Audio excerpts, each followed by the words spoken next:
Sri Gurubhyo Namaha children, I am happy to welcome you all for our online teaching academy Ekalaiva.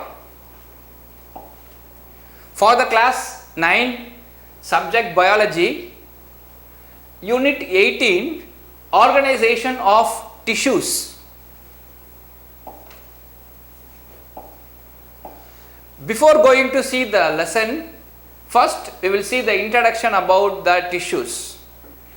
Animals like bacteria and protozoans made up of a single cell. They are unicellular organism.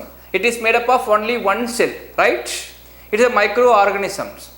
In other hand, multicellular organisms like plants, animals, and they are composed of millions and millions different types of cells that are grouped into different levels of organization. So cells are the basic structural and functional unit of all living organisms, right? So the group of cells performing a similar function is called tissues. After that, the tissues, the different types of tissues performing the similar function is called organs, and then organ system and complete individual, a complete organ. So these are the organization levels of organization. So first one, cell, and then tissue, and then organs, and then organ system. So these are all the levels of organization. So multicellular organisms have specialized cells, they have specialized tissues, organs and organ system that performing a specific function. For example, in plants, the root, stem and leaves are the organs, right? Whereas xylem and phloem are the tissues. In this lesson, in this chapter, we will learn about the different types of plants and animal tissues. Clear, children? Understand? Yes. First, we will see the plant tissues. The plant tissues. Plants are made up of vegetative and reproductive tissues. What is the major difference between vegetative tissue and reproductive tissue? Think, what is vegetative tissue? The cells of root, stem and leaves are said to be vegetative tissues. They are not involved in reproduction. Yes. The next one is reproductive tissue. The cells of flowers, fruits, the cells of this flowers and fruits, they are said to be reproductive tissues. Yes. So in general, plant tissues are broadly classified into meristematic tissue and permanent tissues. So plant tissue is broadly classified into two. One is meristematic tissues and another one is permanent tissues. The name itself, you can easily understand the concept. The permanent tissues are permanent, but in meristematic tissue it is not permanent. It is often undergoing cell division. It undergoes cell division. So they are said to be the meristematic tissue. Okay.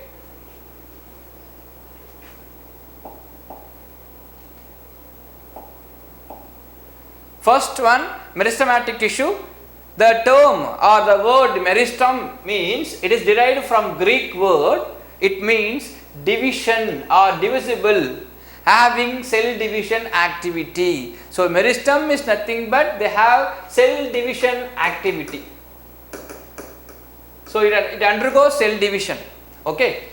So meristematic tissues are grouped in a group of immature cells. They are the group of immature cells that are capable of undergoing cell division. It often undergoes cell division. Okay. In plants, meristem is found in zones where the growth can takes place. So where the meristems are present, it is present at the tip or at the lateral branches or at the internode. Okay, so meristems are found in the zones where the plant growth can be takes place. Example, apex of stem. Apex means tip, then leaf, root, and then vascular cambium, etc. Then types of meristem based on the position. Very important question, children. Please listen very carefully. On the basis of the position, the meristems are broadly into three different types. One is apical meristem, second one is intercalary meristem, and third one is lateral meristem. See here, based on the position, the meristems are of three types. One is apical meristem, the second one is intercalary meristem, and third one is lateral meristem. See the diagram here, children. Think that it is a plant. So the first one is apical meristem. It is present at the tip of the plant. Okay, tip of the stem. Second one is intercalary. It is present at the internodes. The third one is lateral. So it is lateral meristem. So based on the position, the meristems are broadly classified into three types. One is apical meristem, second one is intercalary meristem, and third one is lateral meristem. Very simple. Clear? Yes.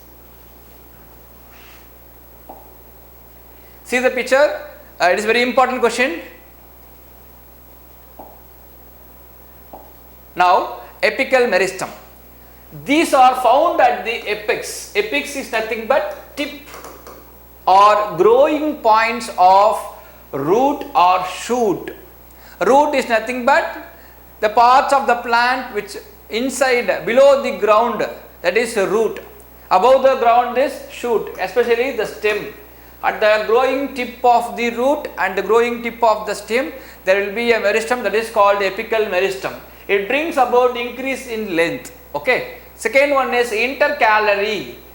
It lies between the regions of permanent tissue and it is part of primary meristem.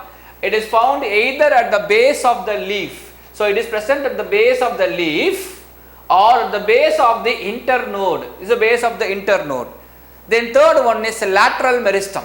These are arranged parallel and causes the thickness of the plant part. So it is arranged at the parallel. So it gives rise to thickness of the stem. So these are the three different types of meristem based on the position.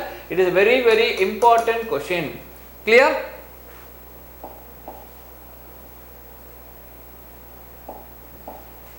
See the picture here. This is also another picture. Meristem, meristematic tissue, apical, intercalary, lateral. Apical means shoot apical. It is present at the tip of the stem, tip of the shoot, as well as root apical. See here, it is present at the tip of the root. It gives rise to the formation of the enlargement of root. It gives rise to the growth of the stem. It is present at the growing tip. Second one is intercalary. So intercalary is nothing but it is present at the node. Okay. Third one is lateral. So lateral means the parallel to the stem. Okay. So these are the three different types of meristems. Then functions. Meristems are actively dividing tissue. I said earlier, it is actively dividing tissues of the plant and that are responsible for the primary and secondary growth of the plant. Primary growth is nothing but elongation of the plant and secondary growth is nothing but growth of the thickness. So the meristem is necessary for the elongation of the plant as well as the thickness of the plant. That is primary growth as well as the secondary growth. Clear, children? Then we move on to permanent tissue. So once again I am repeating, plant tissue is broadly classified into two types. One is meristematic tissue and second one is permanent tissue. See here, the permanent tissues are those in which growth has stopped either permanently or completely for the time being. So growth may be stopped either completely or for time being. So at times they became meristematic partially or wholly. The permanent tissues are of two types, namely simple tissue and another one is complex tissue. See the flow chart here children. The permanent tissue is of two types. One is simple permanent tissue and another one is complex permanent tissue. The name itself you can easily understand the concept. Simple permanent tissue. So all the cells in simple permanent tissues are very simple. But in case of complex tissue, the cells are complicated. They have different structures. So it is named as complex permanent tissue. Okay. So simple permanent tissue is of three types. One is parenchyma, second one is collenchyma, and third one is sclerenchyma. So permanent tissue two types, simple permanent tissue, another one is complex permanent tissue. Clear?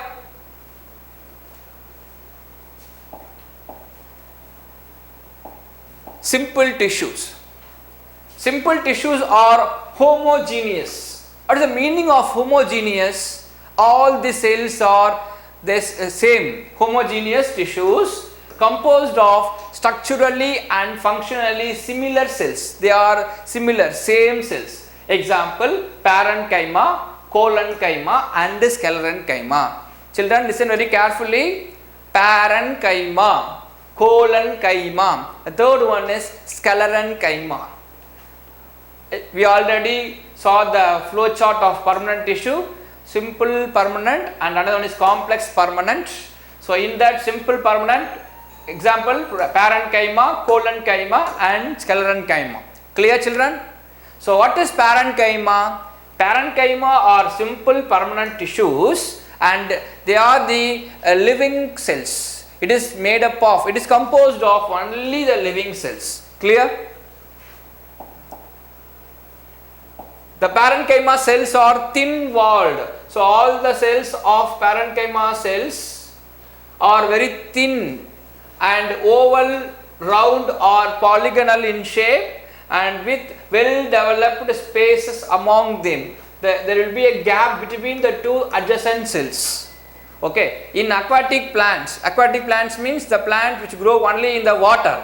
In aquatic plants, the parenchyma possesses intercellular space and this intercellular space is filled with air. Then it is named as aerenchyma.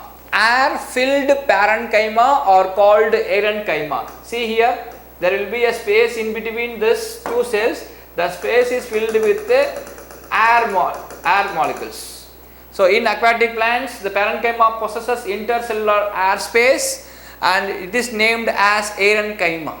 Next one is, when the parenchyma is exposed to light, the parenchyma cells may develop chloroplast and it is named as chlorenchyma. Clear? Then parenchyma may store water in many succulent plants and xerophytic plants. Okay. It also serves the functions of storage of food reserves, absorption, buoyancy and secretion, etc. See the picture here.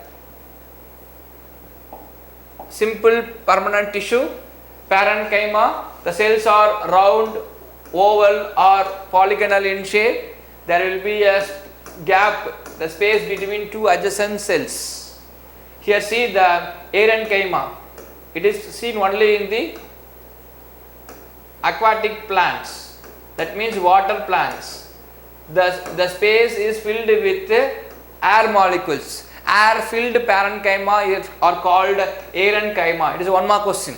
The third one is chlorine, CHLOR, chlorenchyma.